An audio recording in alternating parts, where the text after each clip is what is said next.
हर हर महादेव। ओम नमः शिवाय।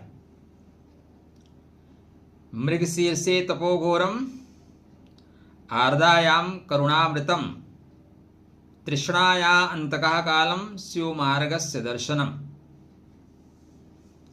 मृगशिरा में तपस्या और प्यास जो आपकी जगी है, वो तपस्या, वो प्यास आर्द्रा में करुणा के रूप में आपके हृदय को पुष्पित पल्लवित करेगा और अंत में शिव आपको अपने मार्ग में ले लेंगे।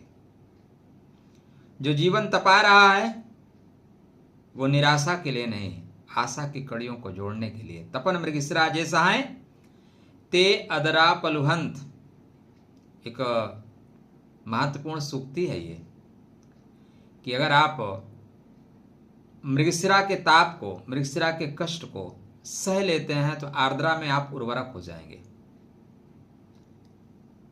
आज का जो विषय है थोड़ा सा गंभीर है, थोड़ा सा ज्ञानप्रद है। तो जो लोग मनोरंजन के लिए या सिर्फ इसलिए कि चलो भविष्य में कुछ सोना होना बरसेगा, वो लोग देखना चाहते हैं, उनको मैं प्रणाम करता हूँ। आप लोगों की यात्रा मंगलमय हो। यदि आप आत्मज्ञानी हैं, आत्मज्ञान के स्तर पे इस वीडियो को देखना चाहते हैं तो आप रुकें, अन्यथा आपकी यात्रा मंगलमय हो। सूर्य नारायण आर्द्रा में जाने वाले हैं। पृथ्वी रजस्वला होने वाली है। अंबुबाची का मेला लगने वाला है। आर्द्रायाम प्रथम पादे पृथ्वी रजस्वला भवेत। जब सूर्य नारायण आर्द्रा नक्षत्र के प्रथम चरण में हो तब पृथ्वी रजस्वला मानी जाती है। इसी बीच अंबुबाची का पर्व होता है। आर्द्रायाम रजसायुक्ता वसुधा सर्वपालिनी त्रिदिनम विश्रामेत अस्मात् पुनः सस्य प्रदायिनी। आर्द्रा नक्षत्र में पृथ्वी रजस्वला होकर 3 दिन विश्राम करती है, तत्पश्चात पुनः अन्न समृद्धि की ओर बढ़ती है। देखिए, सामान्य अर्थों में तो इसका कोई मतलब नहीं है, लेकिन आप विशिष्ट अर्थों में इसको समझना चाहेंगे तो इसका बहुत व्यापक मतलब है। अगर आपके ज्ञान के चक्षु खुले हैं, आप ध्यान के स्तर पे हैं, तो यह वीडियो आपके लिए महत्वपूर्ण है। और ध्यान के स्तर पे नहीं है तो अपना नेट और अपना समय दोनों बर्बाद मत करिए। कुछ पागलपन होना चाहिए ऐसे वीडियो देखने के लिए और ऐसे बनाने के लिए, दोनों के लिए भी। आर्द्रा, आर्द्रा का शब्द अर्थ है भीगा हुआ। आर्द्रा मतलब अश्रुपूर्ण, और अंत में आर्द्रा का मतलब करुणा, करुणा से भरा हुआ। 3 चरणों में आप देखेंगे। आर्द्रा नक्षत्र रुद्र का स्वरूप है। रुद्र वास्तव में विनाश नहीं, रुद्र व्यवस्थापक हैं। जब अव्यवस्था ज्यादा बढ़ जाए, लोग अराजक तत्व हो जाएं, मैं ही सब कुछ हूं, ये समझने लगे, तो रुद्र आते हैं।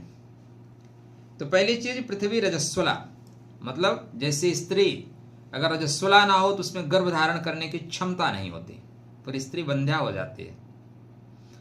आजकल के पीरियड में यही हो रहा है। 35 साल 36 साल 38 साल में बच्चे पैदा करते हैं, फिर होते ही नहीं, फिर IVF का चक्कर मारो। हर चीज के लिए प्रकृति निर्माण कर रखी है भाई। तो यह पॉइंट ऐसा है, यहां पे आपको यह सूचित किया जाता है कि सृष्टि का प्रत्येक निर्माण पहले विघटन से होता है। वर्षा अब आरंभ हो जाएगी, पृथ्वी में सृजन शक्ति बढ़ेगी, पुराने ऊर्जा का विसर्जन, नई ऊर्जा का संचय। पुरानी मान्यताओं को तोड़िए, नई एनर्जी लीजिए, नई मान्यताएं लीजिए, नया चक्र आपका स्टार्ट होगा। जो टूटने से डरेगा वो कुछ नया नहीं बनेगा। रुद्र पहले तोड़ते हैं, फिर शुद्ध करते हैं, फिर निर्माण करते हैं। जाओ, कल्याण मस्तु। तो इस बीच अत्यधिक आपको दुख मिला है, मोह टूटेगा, अहंकार बिखरेगा। मोह तो टूटता ही है।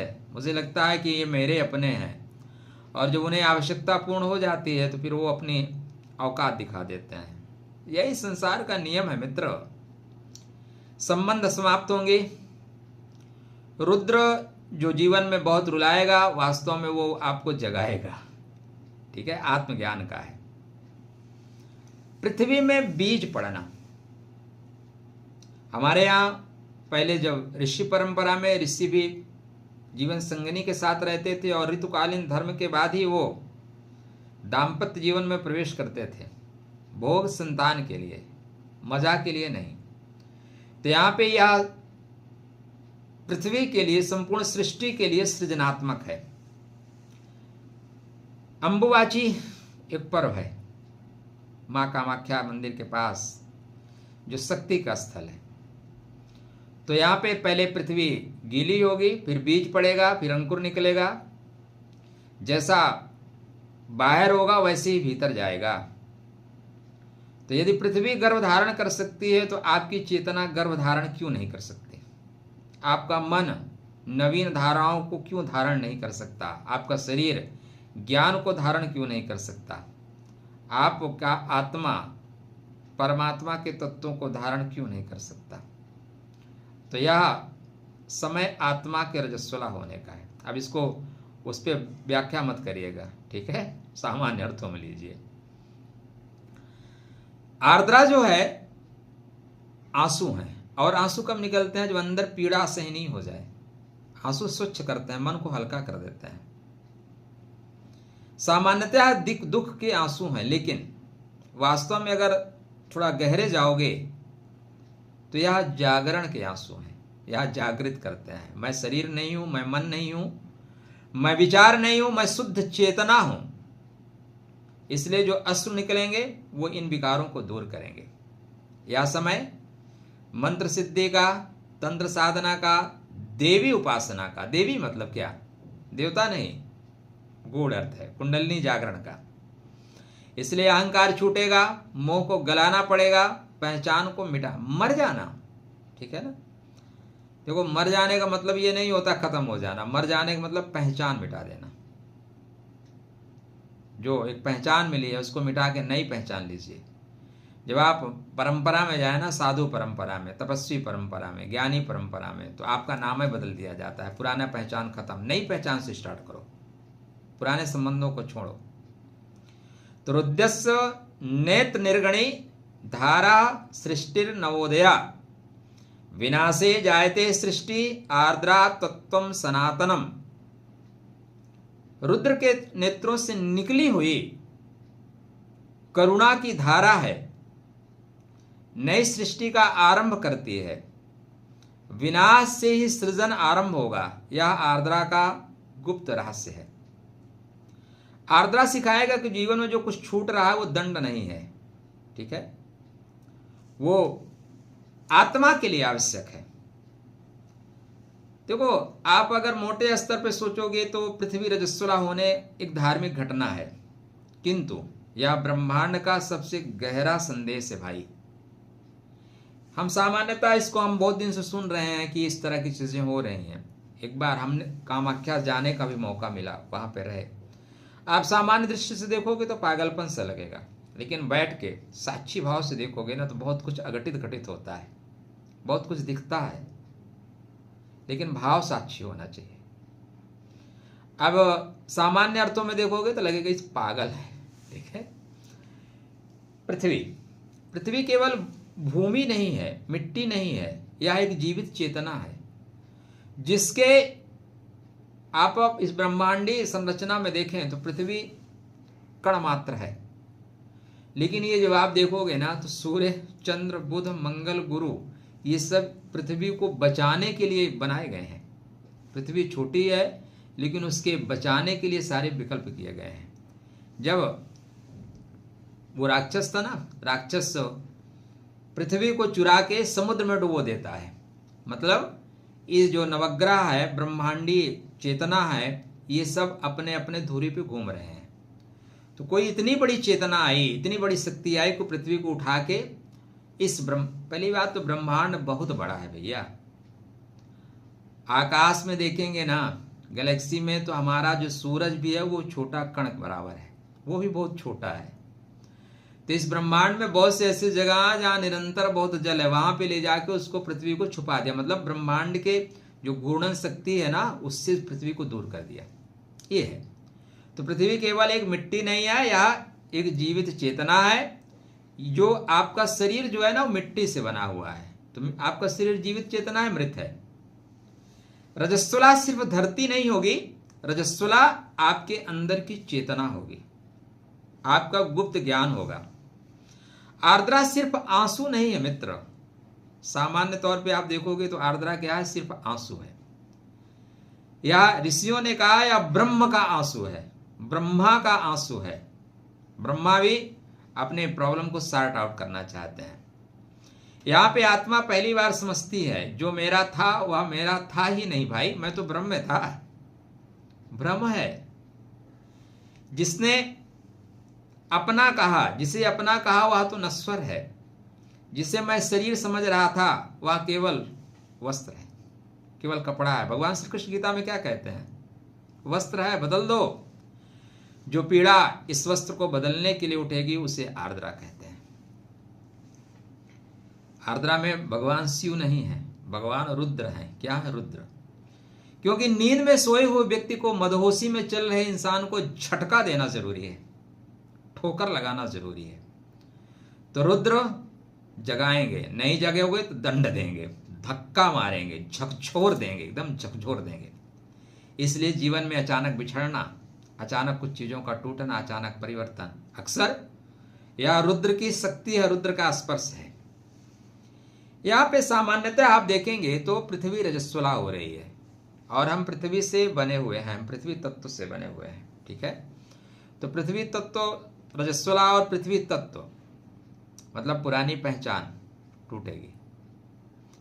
जब कोई स्त्री रजस्वला होती है तो उसकी पहचान टूट जाती है, वो कुमारी नहीं है, नहीं, वो अब लड़की नहीं है, कन्या नहीं है, वो उसके अंदर स्त्री बनने की पूर्ण क्षमता आ गई, वो मां बन सकती है। क्या बन सकती है? मां। इसलिए पुराना अहंकार टूटेगा, पुराना संबंध छूटेंगे, अपनी पहचान टूटेगी। यहां पे एक मेला लगता है जिसका नाम है अंबुबाची। गए हैं कभी? जाइएगा अगर मौका मिले, किसी के साथ जाइएगा। तंत्र चरम पे, तांत्रिक साधना चरम पे। कहीं मौका मिले तो कामाख्या जाइए। मैं जब नौकरी में था तो वहीं पे पोस्टेड था 3 साल, ठीक है ना, तो मुझे तो जाने के बहुत मौके मिले। सृष्टि की अगली पटकथा लिखने की तैयारी अंबुबाची का मेन रहस्य है। ये अलग बात है कि लोग उसको किस तरह से उपयोग कर रहे हैं। तो आर्द्रा में पूछा जाएगा धन, पूछा जाएगा नाम, पूछा जाएगा संबंध, पूछा जाएगा शरीर या स्वयं की पहचान, स्वयं को पहचानने की स्थिति।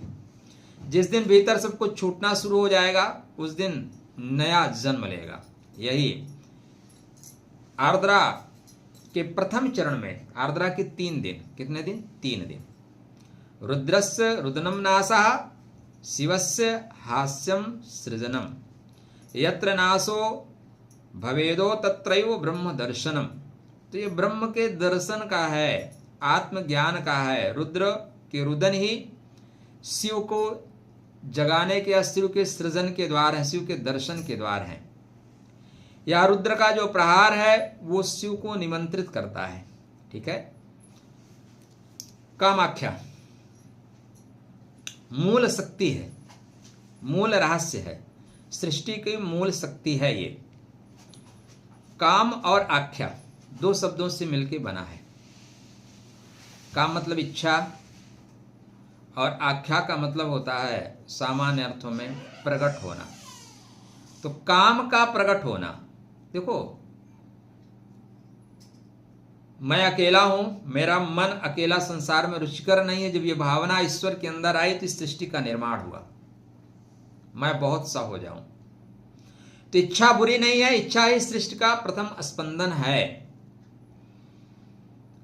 काम इच्छा का प्रकट होना सृष्टि के निर्माण के लिए, किसके लिए? सृष्टि का निर्माण के लिए।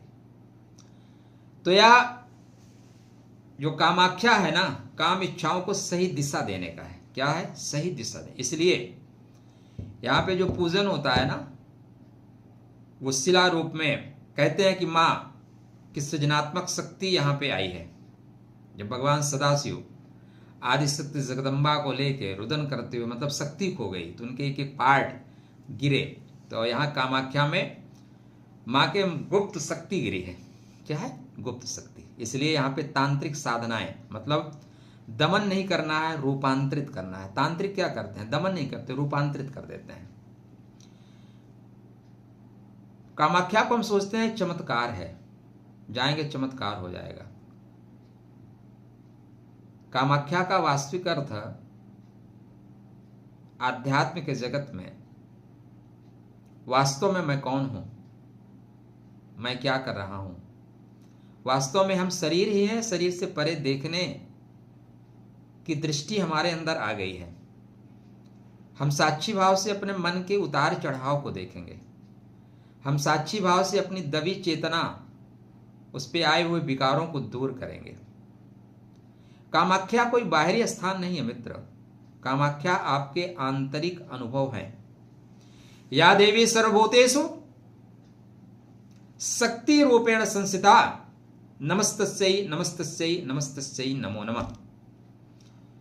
तो सृष्टि और आत्मा दोनों के विरोधी नहीं बनना है। जिस शक्ति से संसार बनना है, बना हुआ है, जिस शक्ति से हम आपका निर्माण हुआ है, उस शक्ति से आत्मबोध के लिए बढ़ जाना, आत्मबोध के लिए नई चेतना लेना, आत्मबोध के लिए सृजनात्मक होना, यही कामाख्या का असली ज्ञान है। तो काम की इच्छा प्रकट होना बुरा नहीं है, उसका निर्माण सही तरीके से करिए। अंबुबाची को कुछ लोग पृथ्वी को रजस्वला का पर्व मानते हैं, या तंत्र, योग, ऋषियों की दृष्टि, तीनों का संयोग जो है ना, पृथ्वी को नहीं आत्मा के, जब आप गहरे अर्थों में, सामान्य अर्थों में देखोगे तो पृथ्वी रजस्विला है। और तंत्र साधना के द्वारा हम नई चीज़ों का आधान करते हैं, नया ज्ञान, नया विज्ञान प्राप्त करते हैं। लेकिन जब आप वहाँ पे कंटिन्यू जाना शुरू करोगे, एक बार नहीं कई बार बैठोगे, तो 2-4 बार तो ऐसे ही पता चलता है, ये साध लें, ये पैसा ले लें, ये कर लें, ये कर लें, ये सिद्धि ले लें जिससे मान सम्मान हो जाए। सिद्धियाँ बहुत है वहाँ पे जी, लेकिन जब आप बैठोगे, कई बार बैठोगे, कम से कम 7 बार, तो धीरे धीरे 5-7 जन्मों के जो क्षीण हो जाएंगे, तब आपको पता चलेगा यह अंबुबाची आत्मा के गर्भाधान का पर्व है। आत्मा में आधान करना है, आत्मा के गर्भ में आधान करना है, सामान्य नहीं है। अब शास्त्रकार कहते हैं आत्मा जन्म नहीं लेती, ठीक है, आत्मा तो नया शरीर धारण करती है, क्योंकि वासनाएं जन्म ले रही हैं, इच्छाएं जन्म ले रही हैं, अहंकार जन्म ले रहा है। अतः इच्छाओं को, वासनाओं को, अहंकार को दूर करने के लिए, ठीक है, इस पर्व का उपयोग करना है। तो आप जहां भी हैं वहां पे इस पर्व का आप उपयोग करें। ये 22 से लेके 22, 23, 24 3 दिन बहुत व्यापक महत्व है आध्यात्मिक जगत में जाने के लिए। अहंकार टूटेगा, धक्का लगेगा, पद छूटेंगे, नई चेतना जागृत होगी। अब कितने लोगों की जागृत होगी? प्रश्न, यच्च प्रश्न तो यही है मित्र, कितने लोगों की जागृत होगी? तो सबकी तो जागृत होने से रही, ठीक है। अकेले महात्मा बुद्ध ने ज्ञान प्राप्त किया, और लोगों ने प्राप्त किया क्या? नहीं किया। 18 यक्षोणी सेना के मध्य में अर्जुन भगवान श्री हरि से ज्ञान प्राप्त किए, और लोगों के लिए मना किया गया था क्या कि मत सुनो? लेकिन सब बैठ के अपनी अपनी योजनाओं में व्यस्त रहे, श्री हरि का ज्ञान नहीं लिया लोगों ने। तो करोड़ों में से, लाखों लोगों में से एक लोगों के अंदर ही चेतना जगती है। ईश्वर करे वो चेतना आपके अंदर जगे। तो आर्द्रा वो नक्षत्र है जो पृथ्वी को रजस्वला बनाता है। आर्द्रा वो नक्षत्र है जो आपके आत्मा में परमात्मा तत्व को प्रकट कर सकता है। सबसे सुंदर उपाय भगवान शिव के रुद्राष्टकम का जाप करें। नमामि समीशान निर्वाण रूपम विभुम व्यापकम ब्रह्म वेद स्वरूपम निजम निर्गुणम निर्विकल्पम निरीहम चिदाकाशमाकाशवासम भजेहम गिराज्ञान गोतीतमीशम गिरीशम करालम महाकाल कालम कृपालम। बहुत सुंदर स्तोत्र है, जो अच्छे गाने वाले हैं उनका सुनिए, मन मुग्ध हो जाएगा। तो इसको अगर आप चेतना के स्तर पर समझें, आप शरीर के स्तर पर समझें, शरीर के पृथ्वी के स्तर पर समझें, किसी भी स्तर पर समझें, और इसको आपका जो शरीर है उस जो मिट्टी से बना है उसमें बीज आरोपित करना है।